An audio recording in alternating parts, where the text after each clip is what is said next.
नमस्कार, आप देख रहे हैं न्यूज़ 24। मैं हूं विपनेश माथुर। क्या महाराष्ट्र में शिंदे की सेना के साथ खेला हो गया है? ये सवाल इस वक्त महाराष्ट्र से लेकर पूरे देश के सियासी गलियारों में गूंज रहा है।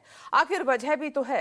दरअसल देवेंद्र फडणवीस की अगुवाई वाली प्रदेश सरकार ने शिंदे की शिवसेना के 20 से ज्यादा विधायकों और सांसदों समेत कई बड़े नेताओं को लेकर एक ऐसा फैसला लिया है जिससे शिंदे सेना की नाराजगी काफी बढ़ सकती है।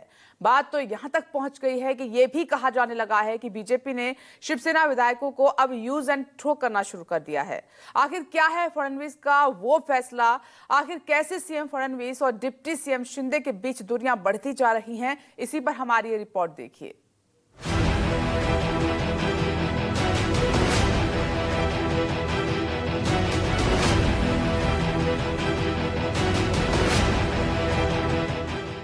कोल्ड वॉर से आगे की राह, फडणवीस शिंदे में बढ़ी तकरार।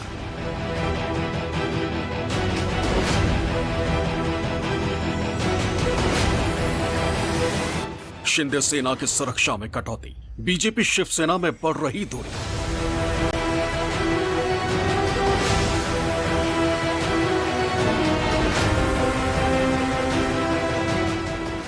महाराष्ट्र में अब क्या होगा आगे? धीरे धीरे खुल रहे महायुति के धागे।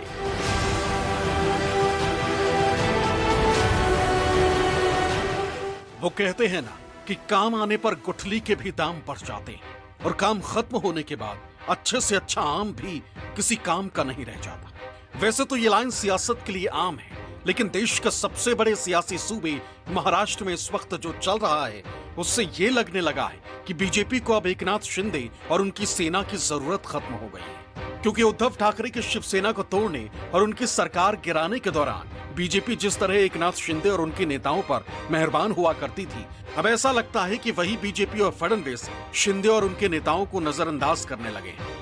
अभी ज्यादा दिन नहीं बीते हैं जब एकनाथ शिंदे और उनके विधायक और सांसद बीजेपी के लिए महाराष्ट्र में किसी सियासी फरिश्ते से कम नहीं माने जाते थे। खुद फडणवीस और पार्टी के बड़े नेता भी ये कई मौकों पर जता चुके थे कि शिंदे और उनकी सेना बीजेपी के लिए कितनी अहमियत रखती है। लेकिन अब लगता है कि शिंदे और उनकी सेना से भारतीय जनता पार्टी का काम निकल गया है, उनसे धीरे धीरे मोह भंग होने लगा है। तभी तो मौजूदा सीएम देवेंद्र फडणवीस ने एकनाथ शिंदे के 20 से ज्यादा बड़े नेताओं के पर कतर दिए। दरअसल सूत्रों के मुताबिक सीएम देवेंद्र फडणवीस ने एकनाथ शिंदे गुट वाली शिवसेना के 20 से ज्यादा नेताओं को पहले से मिली वाई कैटेगरी की सिक्योरिटी हटाने का फैसला लिया, जिसमें कई मौजूदा विधायक, पूर्व सांसद और मौजूदा सांसद भी शामिल हैं। सूत्रों की माने तो इनमें से कई नेताओं की वाई स्तर की सुरक्षा पूरी तरह हटा दी गई, जबकि कईयों की सिक्योरिटी में कमी की गई। जानकारी के मुताबिक शिंदे गुट से आने वाले मंत्रियों को छोड़कर बाकी सभी मौजूदा विधायकों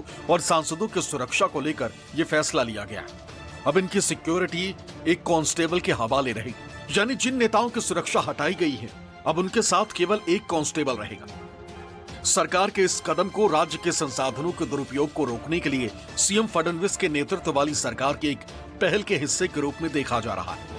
लेकिन फडणवीस सरकार के इस फैसले से शिंदे गुट में भारी नाराजगी बताई जा रही है। ऐसा इसलिए क्योंकि शिंदे गुट के नेताओं की वाई सिक्योरिटी हटाने का फैसला महाराष्ट्र के गृह मंत्रालय ने लिया, जिसके मुखिया खुद सीएम देवेंद्र फडणवीस, यानी मुख्यमंत्री देवेंद्र फडणवीस के पास ही गृह विभाग, और इसी गृह विभाग ने एकनाथ शिंदे गुट को टेंशन दे दी। एकनाथ शिंदे के नेतृत्व वाले शिवसेना के विधायकों और सांसदों को साल 2022 के अक्टूबर महीने में वाई कैटेगरी की सुरक्षा कवर दी गई थी। ये फैसला उद्धव के खिलाफ बगावत करने और सीएम बनने के कुछ महीने बाद लिया गया था। लेकिन अब शिंदे के मंत्रियों को छोड़कर अधिकांश शिवसेना के विधायकों की सिक्योरिटी जो है वो कम कर दी गई है, जबकि पूर्व सांसदों से भी ये सिक्योरिटी वापस ली गई है। एकनाथ शिंदे का उद्धव ठाकरे के खिलाफ विद्रोह के बाद शिंदे के मुख्यमंत्री बनने पर अक्टूबर 2022 में 44 शिवसेना विधायकों और 11 सांसदों को वाई स्तर की सुरक्षा दी गई थी। पिछले साल हुए लोकसभा और विधानसभा चुनावों में इसमें से कई विधायक और सांसद हार गए, जिसके बाद उनकी सुरक्षा कम कर दी गई। इस कदम को सीएम देवेंद्र फडणवीस की अपनी सत्ता कायम रखने के लिए एक रणनीतिक चाल के रूप में देखा जा सकता है, जिससे विपक्षी महाविकास अघाड़ी को बैठे बिठाए महायुति यानी बीजेपी, शिवसेना और एनसीपी सरकार के दो सबसे बड़े चेहरे फडणवीस और एकनाथ शिंदे पर तंज कसने का बड़ा मौका मिल गया। ये लोग जो कहते हैं हमेशा शिंदे गुट वाले, क्या हम टाइगर हैं, हम डरते नहीं, और जो उद्धव ठाकरे वाली शिवसेना है वो खत्म हो गई, तो आपको डर किसका है? तो आप आगे पीछे चार चार गाड़ियां लेकर क्यों घूम रहे? आपको डर किसका है? डर तो है ना आपके मन में, हाँ, कि कभी भी रिवोल्ट हो सकता है और आपको जूते पड़ सकते हैं, आपके ऊपर पत्थर पड़ सकते हैं। ये अगर आपके मन में डर है, इसलिए आपको सिक्योरिटी चाहिए। देवेंद्र फडणवीस ने जानबूझकर एकनाथ शिंदे के जितने भी नेता हैं उन सब की जो सिक्योरिटी है उसको कम कर दिया गया है या फिर उस सिक्योरिटी को विड्रॉ कर दिया गया है। तो ये महायुति के अंदर जो सिर फुटौल या जो असमंजस चल रहा है, इसका नुकसान महाराष्ट्र राज्य को हो रहा है।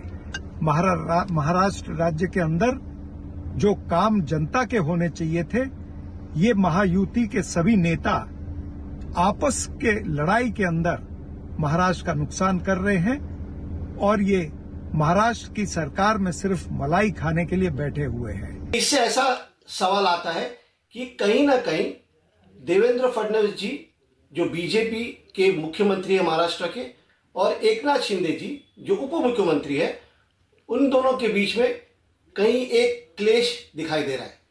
क्या ये ऐसा है कि जब एकनाथ शिंदे जी को मुख्यमंत्री बनाया गया था और देवेंद्र फडणवीस जी नाराज थे, और आज चल के जब वो मुख्यमंत्री बन चुके हैं तो कहीं ना कहीं अपने तरीके से सब करना चाहते हैं और एकनाथ शिंदे जी जो है या उनकी शिवसेना को आगे बढ़ने से कहीं ना कहीं रोकने की कोशिश है।